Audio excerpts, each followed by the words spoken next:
Dear colleagues at the Institute of Human Nutrition and Food at the University of Los Baños, I'm pleased to talk to you on the occasion of your anniversary. I congratulate you to more than 3 decades of great achievements, and I wish you all the best for the future.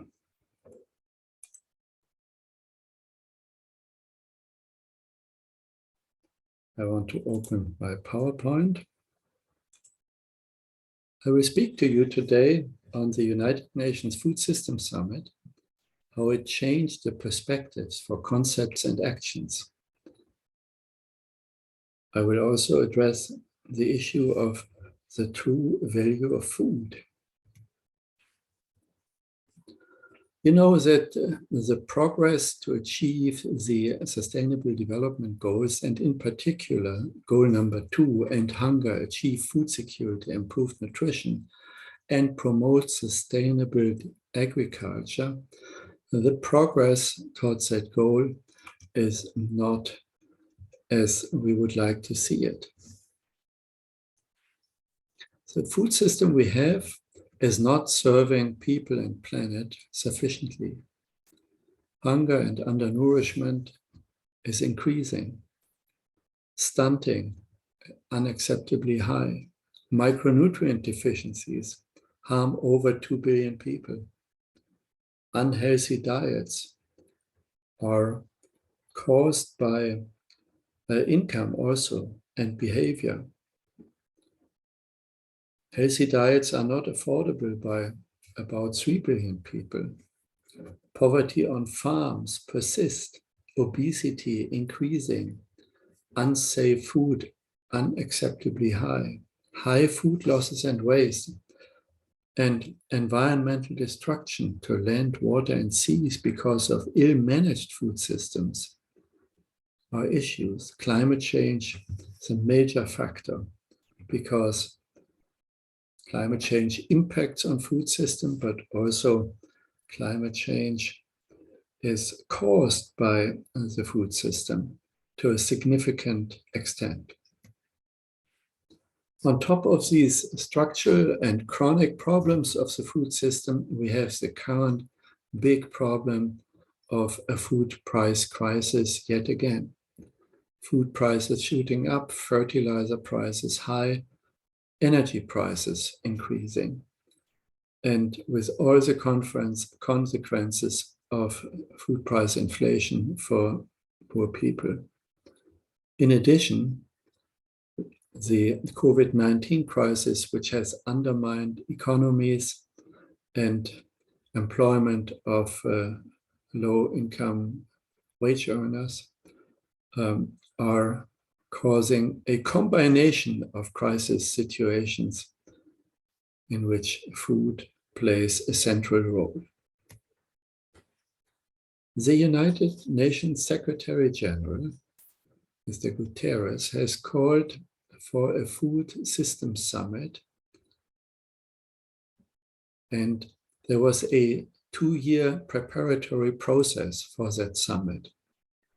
The summit happened last year in 2021 in September, and it generated a lot of excitement, positive excitement.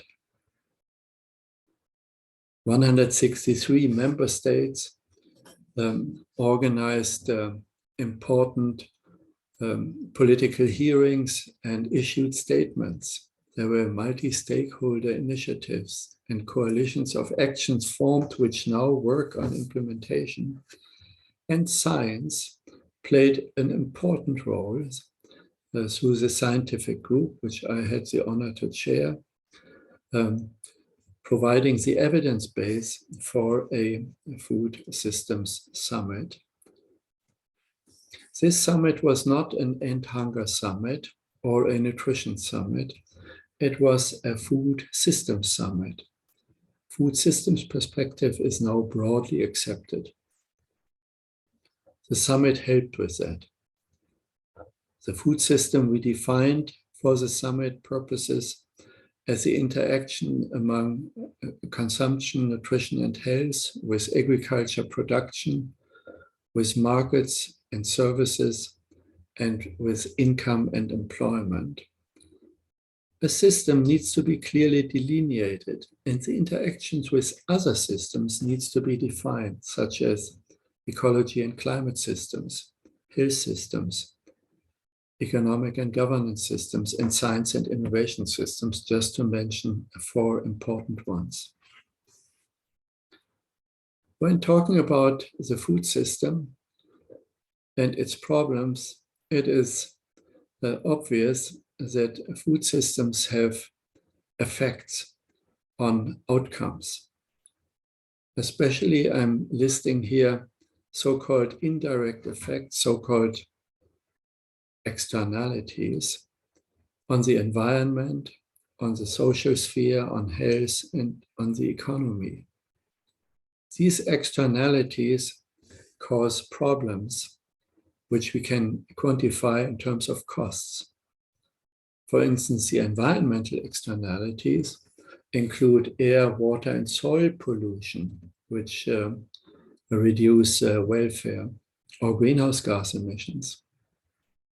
Social consequences are related to child labor or discrimination, gender discrimination. Health effects relate to the unhealthy diet compositions, zoonoses, pandemics, and so on. We have made an effort in a scientific group to quantify these issues. And that led us to the quantification of the true costs of food.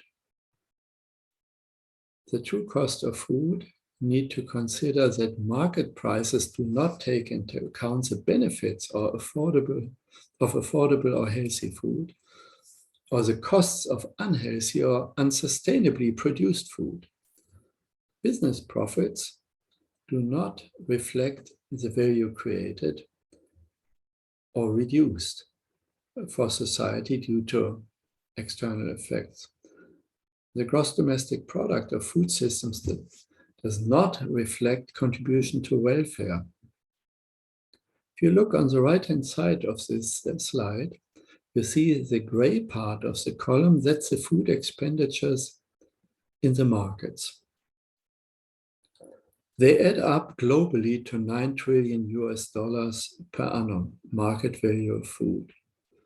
But the value, or more correctly, address the costs of environmental externalities, is also about 8 trillion, and the health cost is about 11 or 12 trillion. These are conservative estimates. So while we quantify the value of food in the markets at $9 trillion, the total cost of the food system are adding up to about 28 trillion. We need to find ways to correct for these economic externalities, especially the health and environmental costs of the food system. That is at the core of transforming the food system to a sustainable one which serves people and planet. A beginning can be made by true cost accounting in this direction. We need to foster internationally accepted, harmonized true cost accounting principles and provide professionals in business and governments with concrete tools to facilitate that. We need to bring in true cost accounting into the national accounts, into business sustainability reporting of food industries, and into product labeling so that products show the true cost to customers, to consumers in the supermarkets, so that they can make appropriate decisions. I want to raise another perspective related to costs, not the cost, the so-called true cost of food, but the cost of hunger reduction. Understanding the rather low cost of hunger reduction, or more precisely expressed, of undernourishment, is expressed with this graph. On the horizontal line, you see the number of people lifted out of hunger in millions, calculated in millions. So it goes from 1 to more than 1 billion people. And on the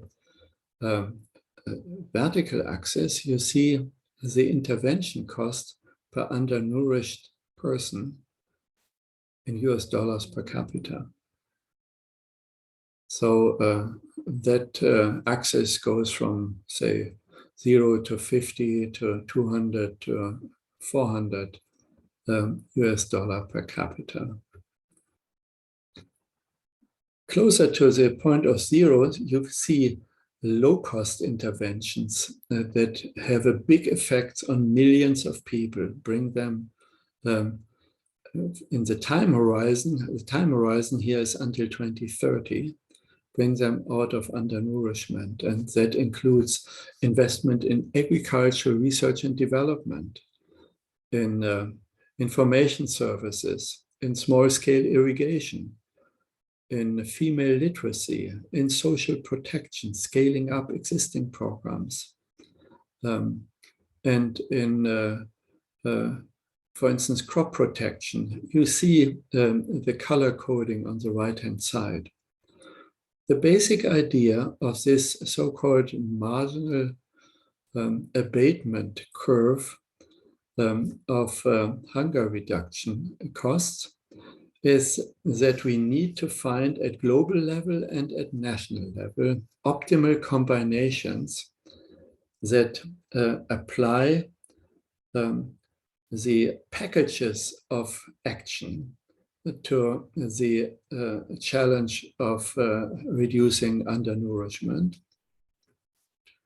And we should not seek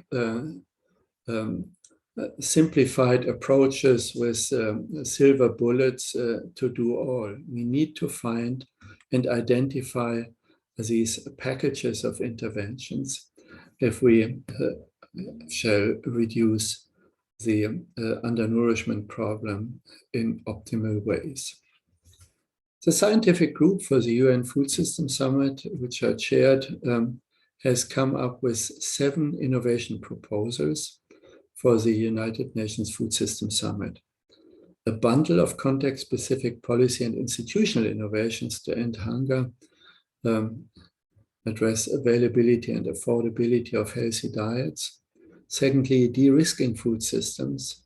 Third, innovations for efficient and fair land, credit, and labor arrangements. The bioscience innovations, biotechnologies, for people's health, systems productivity, and ecological well-being. Plant breeding is a big part of this.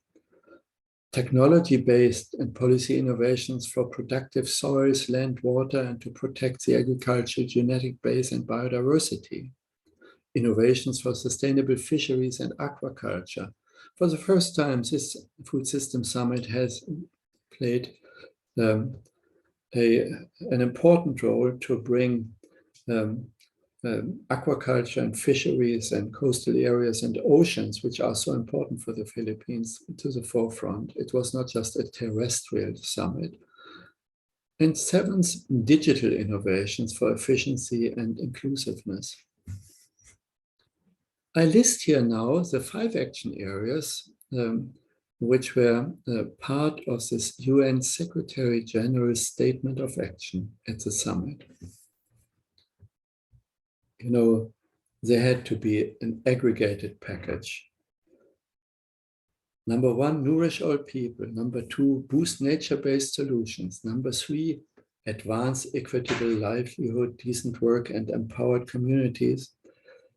4th is build resilience to vulnerability, shocks, and stresses, which is now very much on our agenda in the food crisis. And accelerating the means of implementation. So means of implementation, of course, means also action bringing in the private sector and civil society with science evidence base. If I were asked to assess the United Nations Food System Summit, I see these 5 promising outcomes. Number 1 was that the political and societal engagement was at a level achieved which we never had before. The hundreds of dialogues, a pre-summit, the summit, mobilized literally millions of people. Secondly, the science engagement, the open debate, action-oriented, expansion in noted journals like Nature and Science. The organization of a science day with more than 3,000 scientists participating around the world.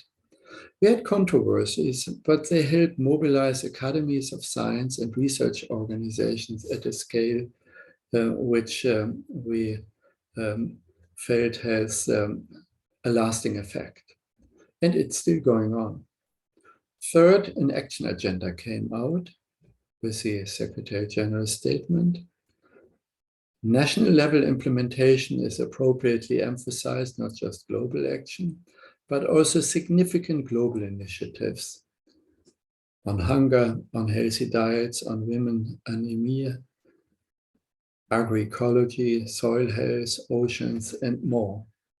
Actually, also an important global initiative to move forward the agenda on true cost of food and addressing the issue which I had highlighted a moment ago. Let me close by emphasizing that the research input into this summit has a lasting effect. This summit has, due to the United Nations leadership, a program that needs to continue until the end of this decade. Next year already, there will be some follow-up meeting which the UN Secretary General has called for at the summit last year. So the summit was not a one-shot event. It is a process that shall continue. To guide that process, the scientific community has put together the science reader for the UN Food System Summit. You can download it and use it for instance, also for your teaching and learning initiatives. Let me close by wishing you well. I look forward to our consultations in the future. Thank you for your attention.